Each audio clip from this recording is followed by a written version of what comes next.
اعوذ باللہ من الشیطان اللعین الرجیم بسم اللہ الرحمن الرحیم الحمد للہ الذی ہدانا لہذا وما کننا لنہتدی لولا ان ہدانا اللہ لقد جاءت رسل ربنا بالحق الصلاۃ والسلام علی النبی الامی العربی القرشی المکی المدنی البطحی الابتحی التہامی الدافع جیشات الاباطیل والدامغ صولات الازالیل مولن الحق بالحق بالقاسم محمد اللہم صلی علی محمد وآل محمد وآلہ الطیبین الطاہرین المعصومین المظلومین الذین اذھب اللہ عنہم الرجس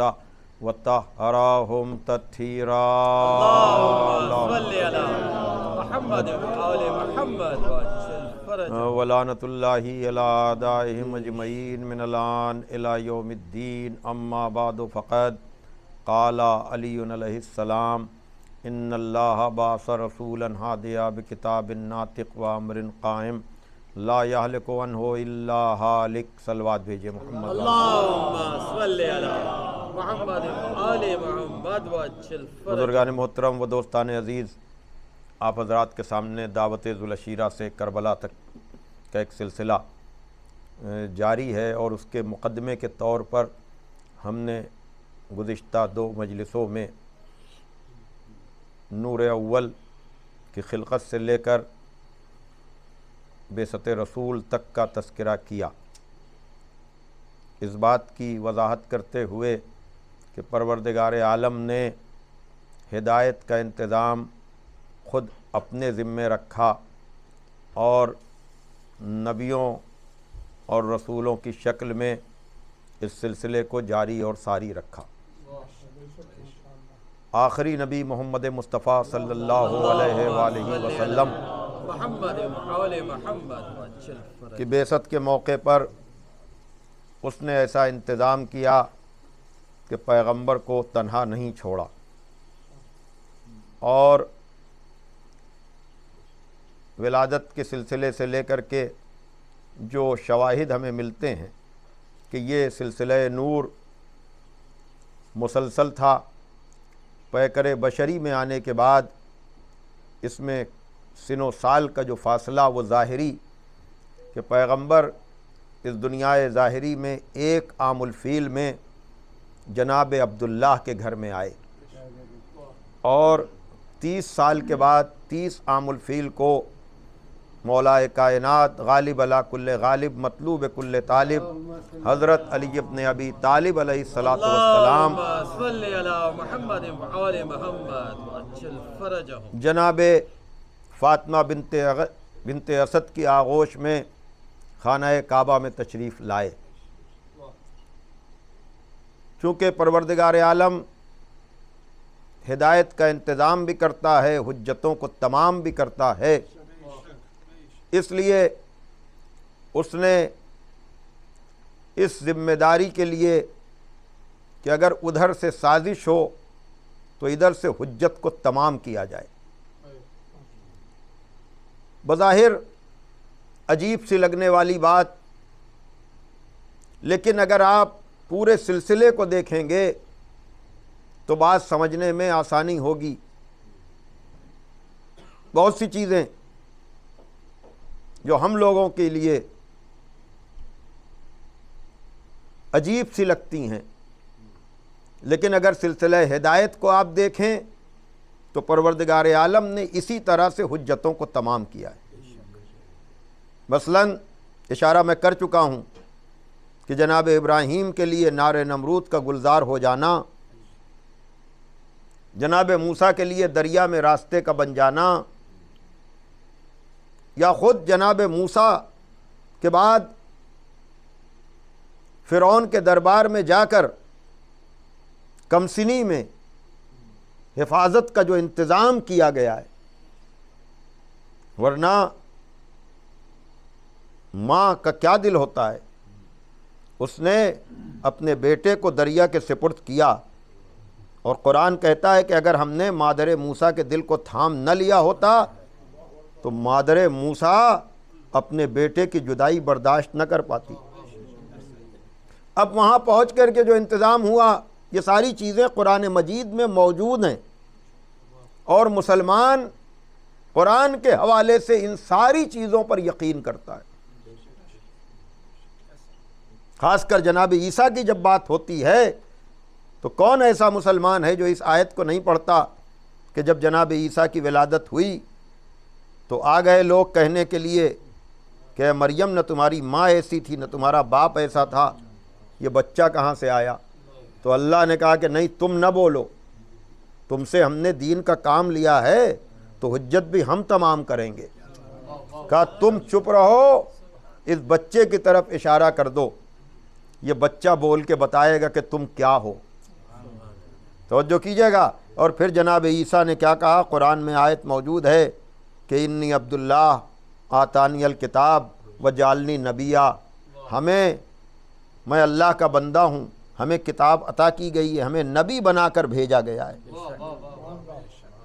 اور جیسے ہی جناب عیسیٰ نے گہوارے میں اپنی نبوت کا اعلان کیا، مریم پر اعتراض کرنے والے واپس چلے گئے، اس لیے کہ انہیں بھی اندازہ تھا کہ جس کا بیٹا گہوارے میں بولے اس کے ماں کے کردار پہ شک نہیں کرنا چاہیے۔ صلوات بھیجے محمد والے محمد پر۔ تو جو فرما رہے ہیں، تو اب اللہ کا انتظام یہی ہے کہ ایسی طرح سے حجت تمام کرتا ہے کہ لوگ متوجہ ہو جائیں۔ تو یہاں بھی یہ سلسلہ آپ دیکھیے ذرا سا کہ 10-12 سال کا سن ہوتا کیا ہے؟ اتنا بڑا مشن، عالمینی ذمہ داری، بھائی خدا رب العالمین ہے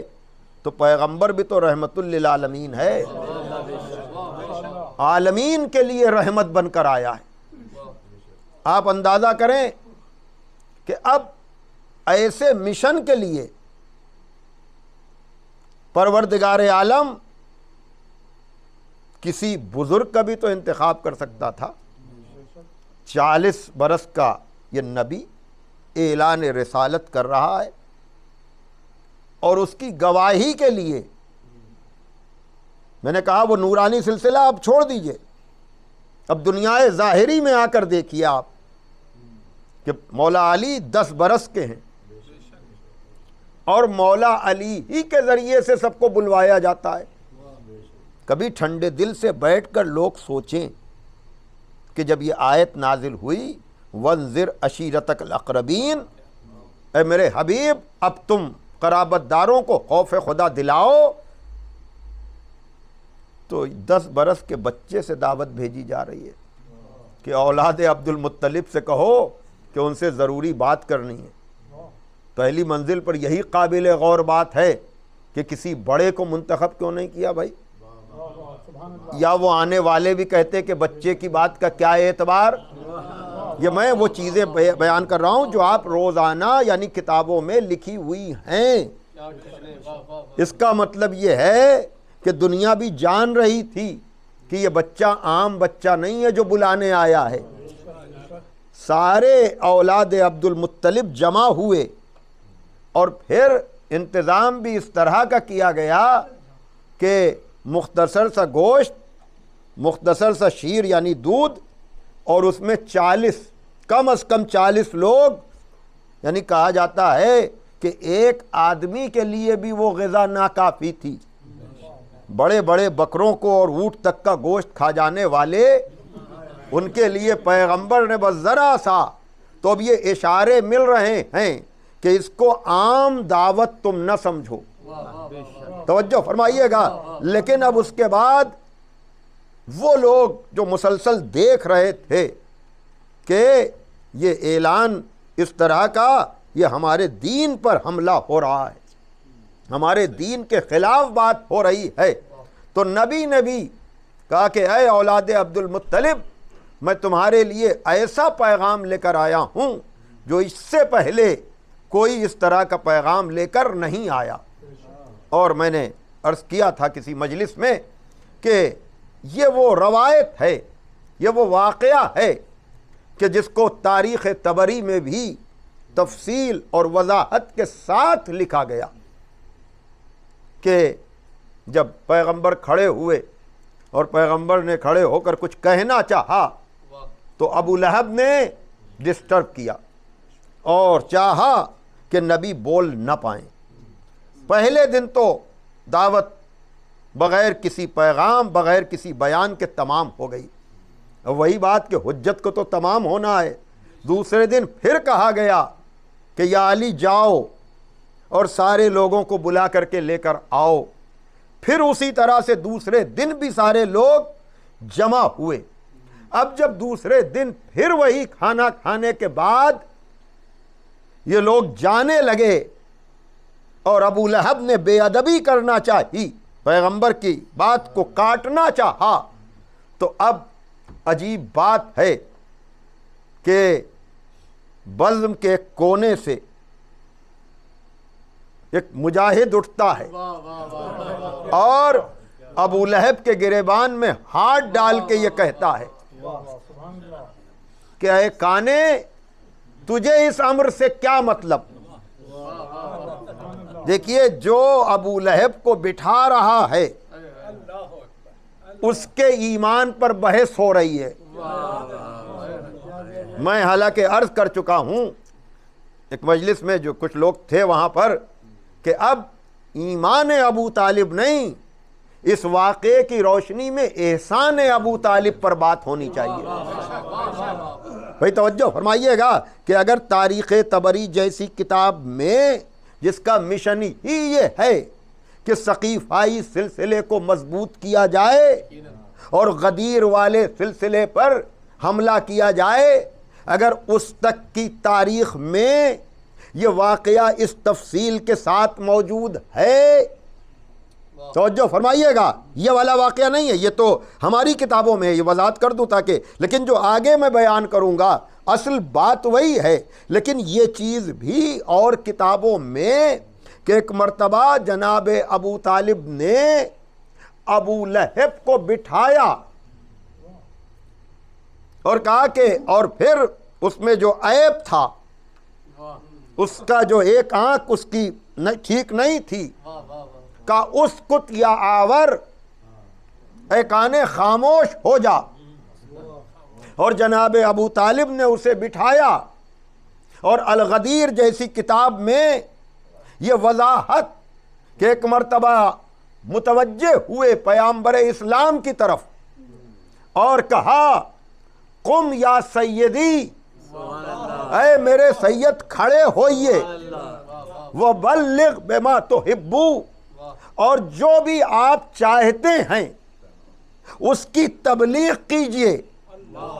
بھائی توجہ فرمائیے گا، دیکھیے ایک طرف ابو لہب کا کردار ہے جو پیغمبر کو ڈسٹرب کر کے، اب قرآن اسی لیے واضح کر دیتا ہے کہ یہاں رشتہ داری معیار نہیں ہے، یہاں وفاداری معیار ہے۔ وہ لوگ جو رشتوں کے نام پر آج پوری بحث پاکستان میں چھڑی ہوئی ہے، صحابیت کا قانون، وہ بل میں، اب علامہ عرفان حیدر آبادی مرحوم کے دور میں بھی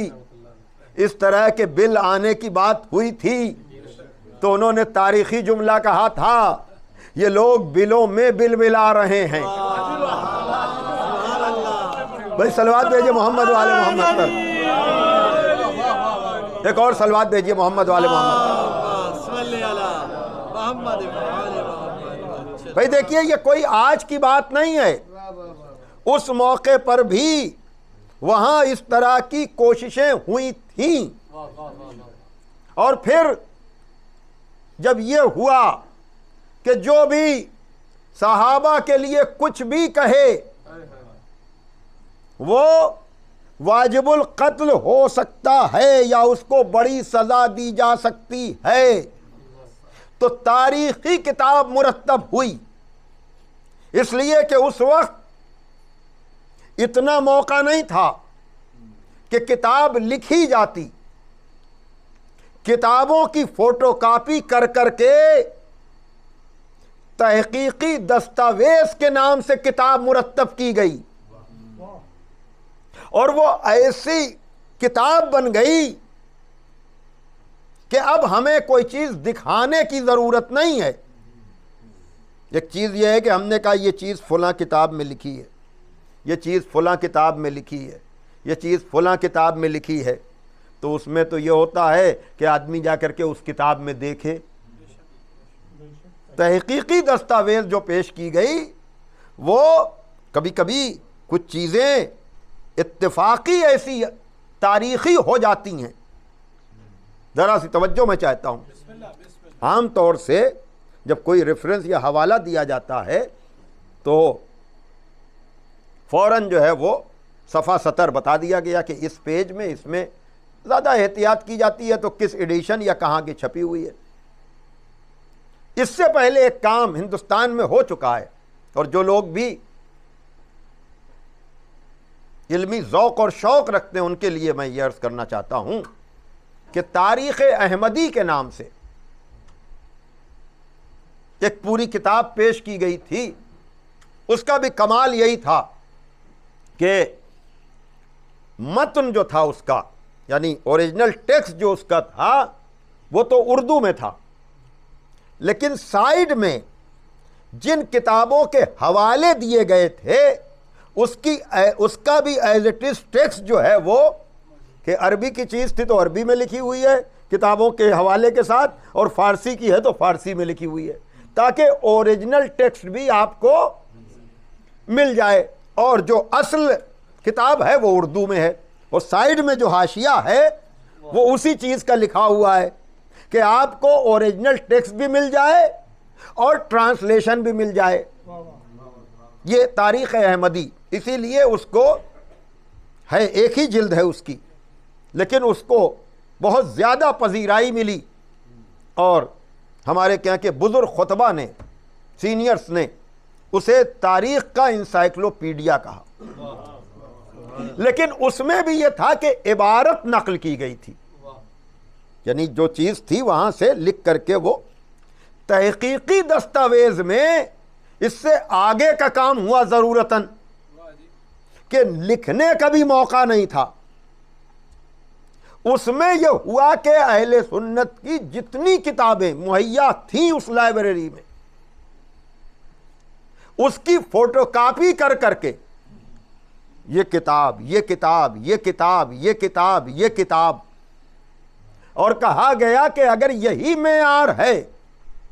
کہ صحابہ کو جس نے کچھ کہا وہ ناقابل معافی ہے، قابل سزا ہے، تو یہ قانون کیا پچھلے والوں پر بھی لاگو ہوگا؟ توجہ فرمائیے گا، یہ قانون کیا پچھلے لوگوں پر بھی لاگو ہوگا؟ اس لیے کہ اگر ہم یہ بتائیں کہ فلاں نے فلاں جگہ پر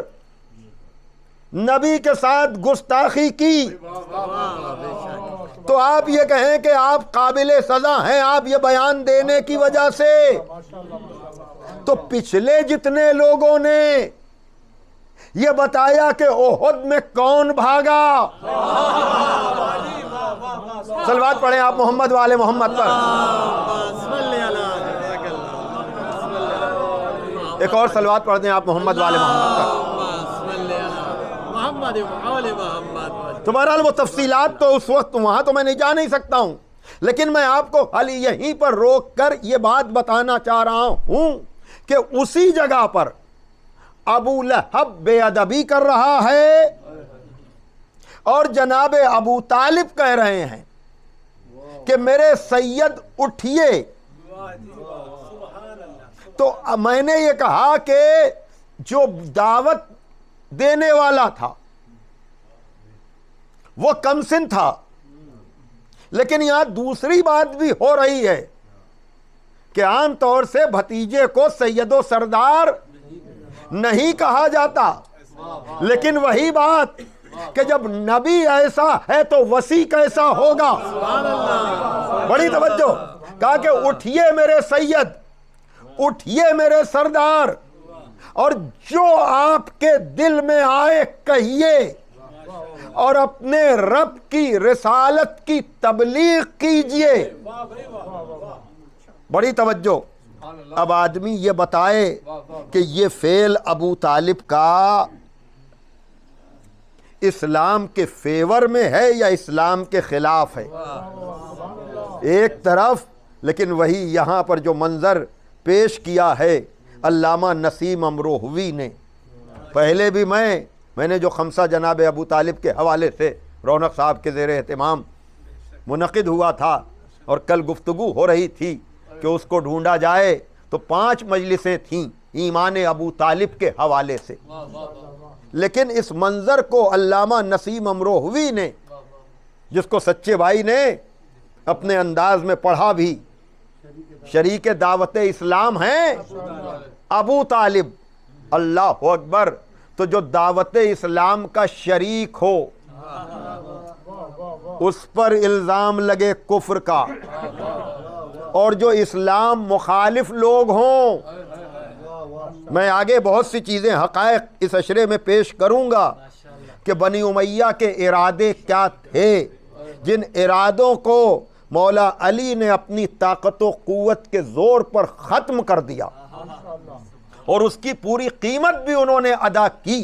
لیکن ابھی اس وقت خالی اتنا کہ اس منظر کو دیکھ کر علامہ نسیم امروہوی عجب طرح سے کہتے ہیں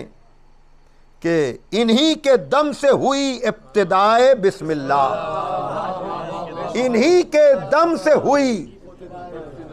ابتدائے بسم اللہ، انہی نے نقطہ دیا زیر بائے بسم اللہ۔ صلوات بھیجئے محمد والے محمد پر۔ انہی کے دم سے ہوئی ابتدائے بسم اللہ۔ اب یہاں پر بسم اللہ ذو معنی ہے، یعنی بسم اللہ قرآن کی آیت بھی ہے، اور بسم اللہ اسٹارٹنگ کے معنی میں بھی کہتے نہیں آپ بسم اللہ کیجئے یعنی شروع کیجئے، ہے نا؟ تو اسلام کی اسٹارٹنگ ابو طالب کی وجہ سے ہے۔ اگر اس پہلی دعوت میں ابو طالب ابو لہب کو نہ بٹھاتے اور پیغمبر کو کھڑا نہ کرتے، اب اسے کیا کیا جائے کہ یہ اللہ کا انتظام ہے کہ اللہ کام دوسروں سے لیتا ہے، نسبت اپنی طرف دیتا ہے۔ بڑی توجہ، قرآن کی آیت ہے الم یجد کا یتیمن فاوا، کیا ہم نے تمہیں یتیم دیکھ کر پناہ نہیں دی؟ صلوات دیجئے محمد والے محمد پر۔ اور یہی نہیں، دیکھیے جہاں بھی یہ ڈاؤٹ ہونے لگتا ہے نا، اس لیے کہ ذرا سا میں تھوڑا سا وقت آپ کا لینا چاہتا ہوں کہ دیکھیے میں نے شروع سے جو بات پیش کی اس کا خلاصہ یہی ہے کہ یہ وہ خانوادہ ہے، یہ وہ قبیلہ ہے، یہ وہ خاندان ہے، یہ وہ مخلوق ہے جو خدا کے تعارف کے لیے آئی ہے۔ اب اس میں آخر میں پیغمبر آئے، لیکن چاہے جناب آدم ہو، نوح ہو، ابراہیم ہو، اسماعیل ہو، ان کو اختیارات اس لیے دیے تاکہ پتہ چل سکے کہ یہ ہمارے بھیجے ہوئے ہیں۔ لیکن جہاں ان کے اختیارات کی وجہ سے یہ شک ہونے لگے کہ تم انہی کو ماننے لگو، یاد ہے نا پرسوں کی گفتگو کہ آئینے میں تصویر دیکھ کر کے کچھ لوگ بہک گئے، یاد ہے نا؟ تو یہ مسئلہ یہاں بھی پیدا ہونے والا تھا۔ توجہ کیجئے گا کہ نبی کو اختیارات دیے، لیکن یہ بیچارے جن لوگوں کو خود خدا مان رہے تھے وہ بت تھے، چاند اور سورج تھے، ان کو اگتے ہوئے دیکھ کر، ان کی روشنی کو دیکھ کر کہا تم انہیں خدا مان رہے ہو تو ہم ان پر تصرف کر رہے ہیں، ہم چاند کے 2 ٹکڑے کر رہے ہیں، ہم سورج کو مغرب سے پلٹا رہے ہیں، ہم ستارے کو اپنے در پر بلا رہے ہیں۔ توجہ فرمائیے گا، تو اب یہاں پر خطرہ یہ تھا کہ کہیں یہ بت پرست انہی نبی کسی نبی کو خدا نہ ماننے لگے۔ توجہ کیجئے گا، تو اس نبی نے اس خطرے کو دیکھ کر پروردگار عالم نے کہا ان سے کہہ دو انا بشر مثلکم، میں تم جیسا بشر ہوں، میں تم جیسا بشر ہوں، لیکن آگے آیت کہہ رہی تھی یوحا الیہ، لیکن ہم پر وہی آتی ہے۔ اب اس موقع پر علامہ طالب جوہری صاحب قبلہ مرحوم نے عجب جملہ کہا کہ آیت اس لیے آئی تھی انا بشر مثلکم کی تاکہ توحید محفوظ رہے۔ یہ کلمہ پڑھنے والے اسی آیت سے رسالت کو خراب کرنے لگے۔ ارے صلوات بھیجے محمد والے محمد پر۔ بھائی آیت اس لیے آئی تھی، یہی معاملہ یہاں بھی ہے عزیزان محترم، کہ دیکھیے جناب ابو طالب نے اپنی ذمہ داری کو پورا کیا اور پیغمبر کو کھڑا کیا، پیغمبر نے اعلان کیا، لیکن اعلان کے ساتھ ساتھ پیغمبر نے یہ بھی کہا کہ اس مسئلے میں جو میرا ساتھ دے گا وہ میرا وصی ہوگا، وہ میرا وزیر ہوگا، وہ میرا خلیفہ ہوگا میرے بعد۔ توجہ کیجئے گا، تو گویا کہ ایک ہی دعوت میں یہ دونوں منظر بیان ہو رہے تھے۔ اس کی تفصیل تو کل آئے گی، لیکن آج کی حد تک بڑی تیزی سے اس میں وقت گزر جاتا ہے اور بہت سے واقعات جو ہیں مجھے چاہنے کے باوجود میں وہ بیان نہیں کر پاتا ہوں، لیکن یہ دونوں چیزیں اگر آپ دیکھیں کہ باپ کیا کر رہا ہے، باپ پیغمبر کو کھڑا کر کے کہہ رہا ہے کہ جو بھی دل میں آئے کہیے، اور بیٹا رسول کی آواز پہ لبیک کہہ رہا ہے۔ بڑی توجہ، بیٹا رسول کی آواز پہ لبیک کہہ رہا ہے کہ انا یا رسول اللہ، انا یا رسول اللہ۔ تو اب آپ بتائیں اسلام پر احسان ہے کس کا سوائے ان باپ بیٹوں کے؟ بڑی توجہ، جہاں لیکن دونوں سلسلوں کو اگر آپ دیکھیں آپ کہ انہی کے دم سے ہوئی ابتدائے بسم اللہ، انہی نے نقطہ دیا زیر بائے بسم اللہ۔ صلوات دیجئے ذرا محمد والے محمد۔ یعنی ابو طالب نے خالی پیغمبر کو کھڑا نہیں کیا، بلکہ ہمیشہ کے لیے اپنے بیٹے کی شکل میں ناصر اور مددگار بھی دے دیا۔ توجہ کیجئے گا، اب اللہ جب بھی ایسا موقع آتا ہے کہ کام دوسروں سے لیتا ہے، نسبت اپنی طرف دیتا ہے تاکہ تمہیں ان کے اختیارات مشکوک نہ بنانے پائے، اس لیے خالی ابو طالب کے فعل کو اپنا فعل نہیں کہا، بلکہ جب لوگوں نے کہا کہ ہم کیسے تمہیں نبی مان لیں، کہا تم چاہتے کیا ہو؟ کہا یہ سنگریزے پڑے ہوئے ہیں، ان سنگریزوں کو لے کر کے ان کو بولنے والا بنا دو۔ تو پیغمبر اسلام نے سنگریزے اپنے ہاتھ میں لیے اور وہ کلمہ پڑھنے لگے۔ لیکن جیسے ہی یہ ہوا کہیں ایسا نہ ہو کہ یہ شک کرنے لگیں کہ یہی تو خدا نہیں ہے۔ توجہ فرمائیے گا، تو آیت آ گئی ما رمیتا اذ رمیتا لیکن اللہ رما۔ یہ سنگریزے جو نبی نے پھینکے ہیں یہ نبی نے نہیں پھینکے، یہ اصل میں ہم نے پھینکے ہیں۔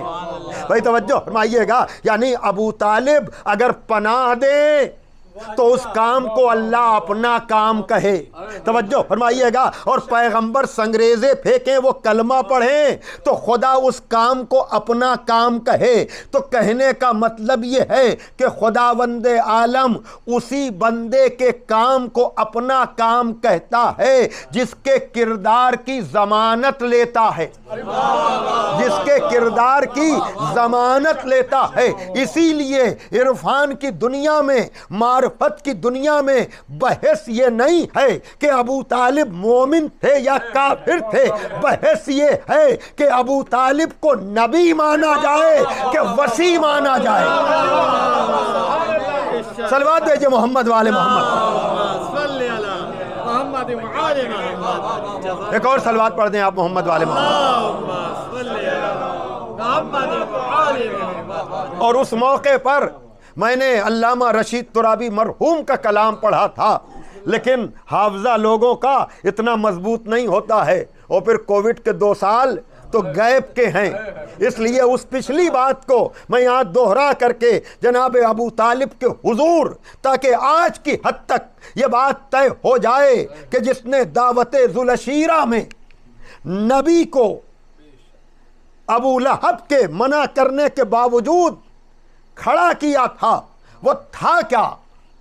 توجہ فرمائیے گا، جس کے لیے یہ الفاظ یقیناً محفوظ ہونے چاہیے کہ جہاں پر علامہ رشید ترابی مرحوم عجب طرح سے کہتے ہیں کہ سر معبود سید بطحا، ناز یاسین حرمت طٰہا، شجر انبیاء کا ایک ثمر، بحر تسلیم و بندگی کا گوہر، سر بسر پے کرے دعائے خلیل، فدویت میں رشک اسماعیل۔ صلوات دیجئے محمد والے محمد پر۔ میں بہت جلدی یہ شعر پڑھ رہا ہوں اس لیے کہ ان اشعار کی تشریح کا ولو یہ کہ میں سمجھ رہا ہوں کہ یہ اردو بھی فارسی اور عربی نما ہے، اس کی توضیح و تشریح ہونی چاہیے۔ ناز یاسین کا مطلب یہ ہے کہ جو سورہ یاسین کا فخر ہو وہ ہے ابو طالب۔ حرمت طٰہا یعنی سورہ طٰہا کی حرمت مرہون منت ہے جناب ابو طالب کی۔ لیکن اس کے دو مصرے میں پڑھنا چاہتا ہوں کہ نہ تھا اعلان یہ معلن تھا، نہ تھا اعلان یہ معلن تھا، وہی آئی نہ تھی یہ مومن تھا۔ تو جو ابو طالب وہی آنے سے پہلے، بھائی ابھی تو پہلی دعوت ہو رہی ہے نا، ابھی تو آغاز ہو رہا ہے نا، ابھی تو نبی نے کچھ کہا نہیں، اعلانیہ کچھ کہا نہیں، اور ابو طالب پہلی دعوت میں کہہ رہے ہیں کہ کھڑے ہوئیے۔ تو اگر یہ معرفت رسالت رکھنے والا نہ ہوتا اور چیلنج کر رہا ہے کہ نہ تھا اعلان یہ معلن تھا، وہی آئی نہ تھی یہ مومن تھا، اعتدال مزاج فطرت ہے یہ تحور نہیں شجاعت ہے، اور پھر ساری باتوں کو ترک کرتے ہوئے جہاں پر ابو طالب عجب انداز سے کہتے ہیں کہ ایک سلوات بھیج دیں آپ ذرا محمد والے کہ ہے نبرد آزماں بہر دو وفود، سامنے آئے تو کوئی ملحود، کوئی فرعون ہو کوئی نمرود، سب پہ بھاری ہے ایک میرا وجود۔ ہے نبرد آزماں بہر دو وفود، سامنے آئے تو کوئی ملحود، کوئی فرعون ہو کوئی نمرود، سب پہ بھاری ہے ایک میرا وجود، کوئی مجھ پہ ہوا نہیں غالب، ہاں میرا نام ہے ابو طالب۔ صلوات دیجئے محمد والے محمد۔ ایک اور صلوات پڑھ دیں محمد والے محمد۔ کوئی مجھ پہ ہوا نہیں غالب، ہاں میرا نام ہے ابو طالب۔ اور یقیناً جناب ابو طالب نے جو چیلنج کیا تھا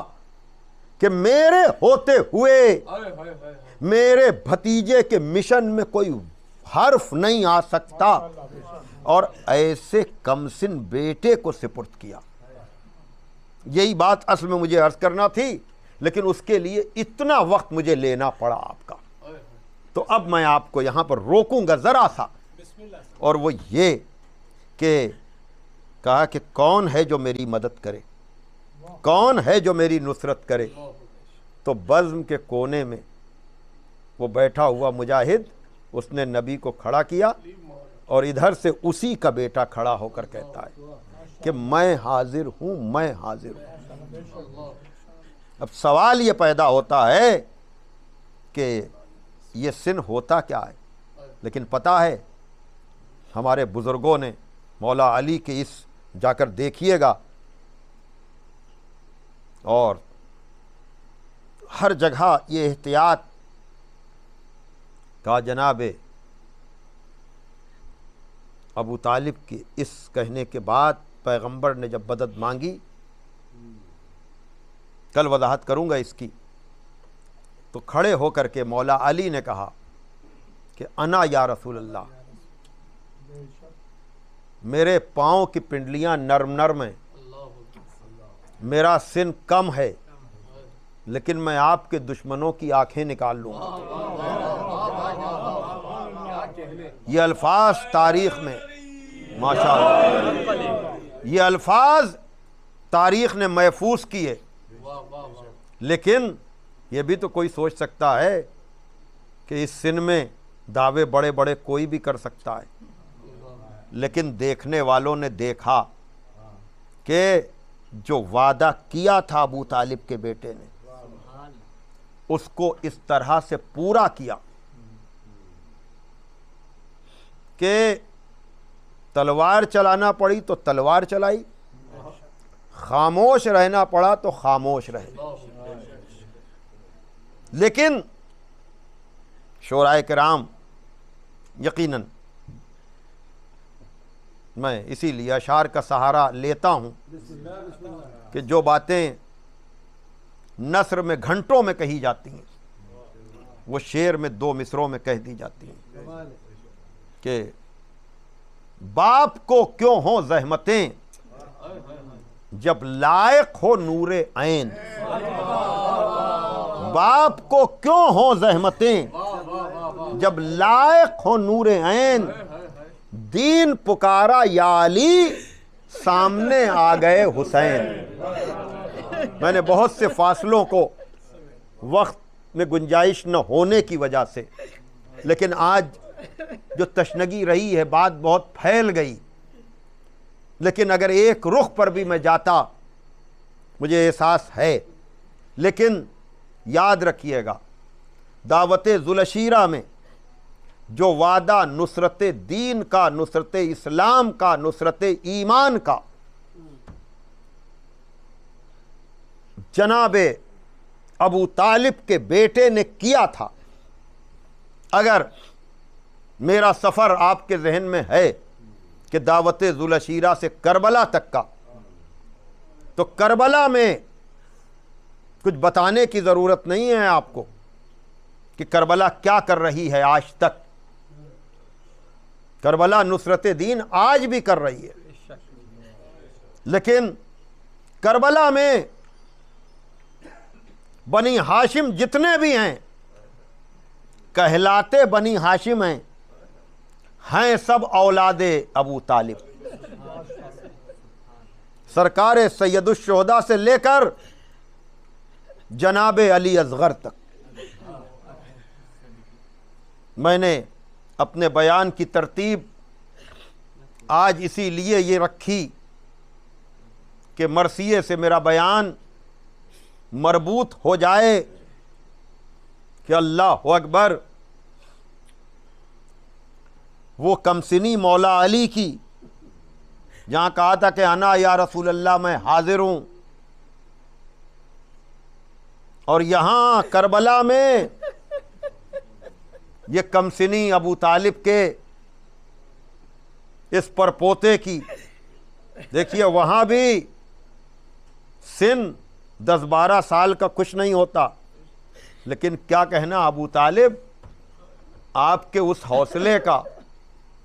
کہ وہاں آپ کے بیٹے علی نے جو وعدہ کیا تھا کربلا تک آپ کی نسل اس وعدے کو پورا کر رہی ہے. وہ پیغمبر نے وہاں کہا تھا کہ میری مدد کون کرے گا، یہاں پیغمبر کا نواسا کہہ رہا تھا کہ حل من ناصرین ینصرنا، کیا ہے کوئی جو میری مدد کرے. جیسے وہاں مولا علی بولے تھے یہاں علی اصغر نے اپنے کو جھولے سے گرا کر کہا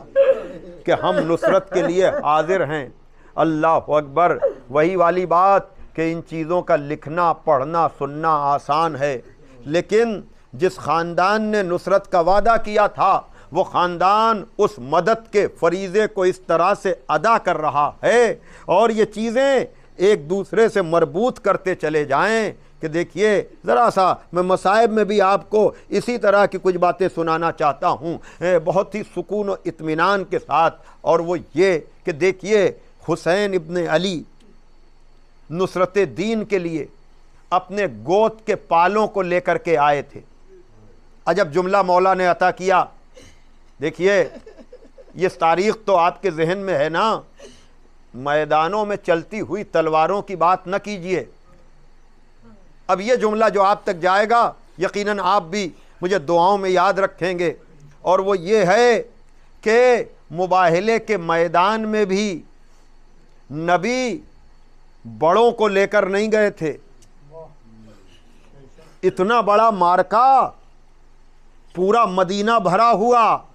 لیکن جس نے بھی تفسیر لکھی آیہ مباہلہ کی اس نے یہی بتایا کہ حسین کو گود میں لیے ہوئے تھے، حسن کی انگلی پکڑے ہوئے تھے۔ یہ عمل بتا رہا ہے کہ جب دین پر وقت پڑتا ہے تو ضروری نہیں ہے کہ بڑوں کو لایا جائے۔ دعوت ذوالعشیرہ سے لے کر مباہلے تک،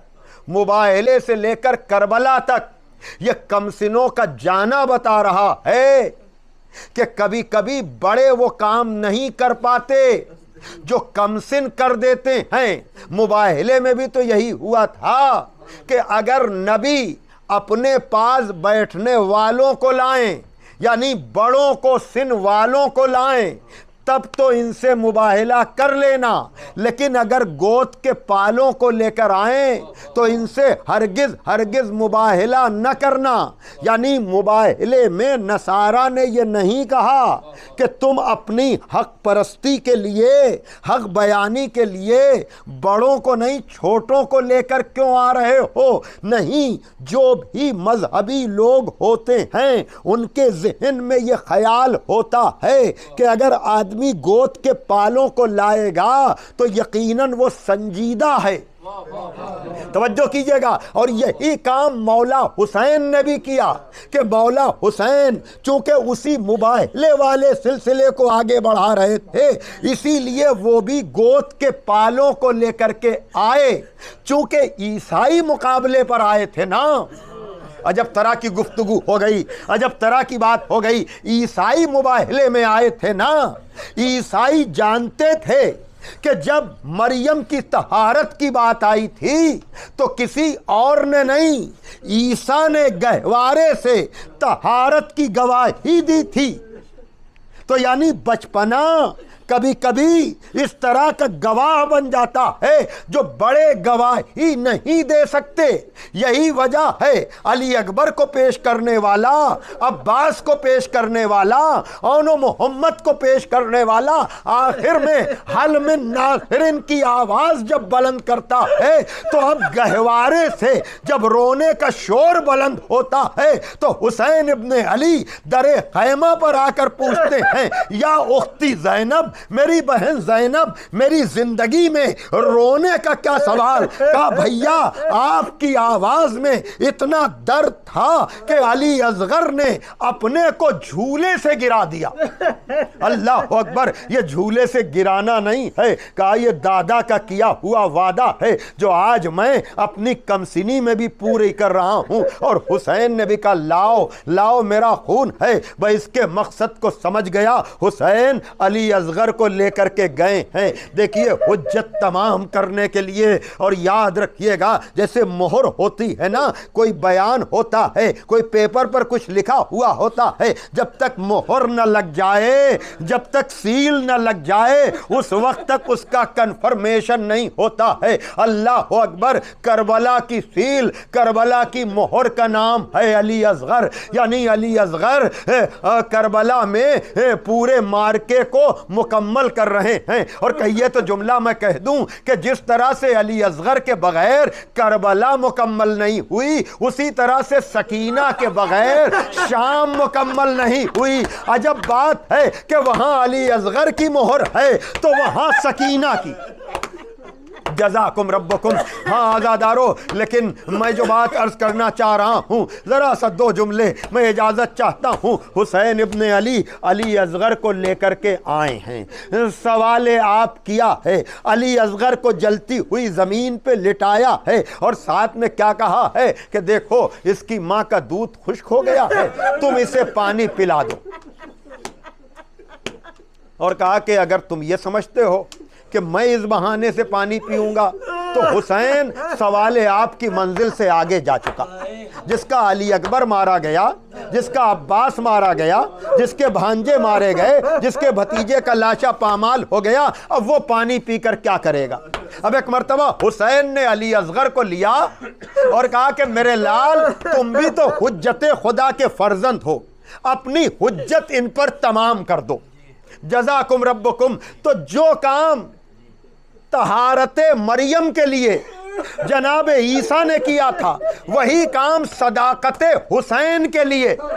یعنی علی اصغر اپنی سوکھی ہوئی زبان جو سوکھے ہوئے ہونٹوں پر پھرا رہے ہیں، یہ پیاس میں پانی کا سوال نہیں ہے، یہ بابا کی صداقت کا سوال ہے۔ لیکن عزادارو، روایتوں میں یہی ہے کہ جو کام تلواروں نے نہیں کیا تھا وہ کام علی اصغر کی پیاس نے کیا۔ جیسے ہی پپڑائی ہوئی زبان، سوکھی ہوئی زبان پپڑائے ہوئے ہونٹوں پر پھیری، لفظیں یہ ہیں کہ فوج عادہ کہنے لگی ہاں ہاں حسین سچ تو کہتے ہیں، اگر کوئی اختلاف ہے تو حسین سے ہے، اس بچے کی خطا کیا ہے؟ یہی وہ موقع تھا کہ حجت تمام ہوئی کہ فوج عادہ نے صداقت حسین کا اقرار کیا۔ لیکن ابن سعد ملعون نے کہا آئینہ آئینہ ہرملہ، ہرملہ کہاں ہے؟ قطع سخن کر دے، 3 بھال کا تیر لے کر آیا، چلائے کمان میں جوڑا، تیر چلا، علی اصغر کا گلا، حسین کا بازو۔ حسین تیر تو نکال لیتے ہیں لیکن کہتے ہیں یہ زخم تیر نہیں، طرز زندگانی ہے، یہ میرے بے شیر کی نشانی ہے، خون کو چہرے پر ملا کا اسی طرح تمہارے نانا کے سامنے جاؤں گا۔ واہ حسینہ، واہ مظلومہ، الا لعنت اللہ علی القوم الظالمین۔ ماتم علی اصغر، ماتم حسین، الا لعنت اللہ علی القوم الظالمین۔ سید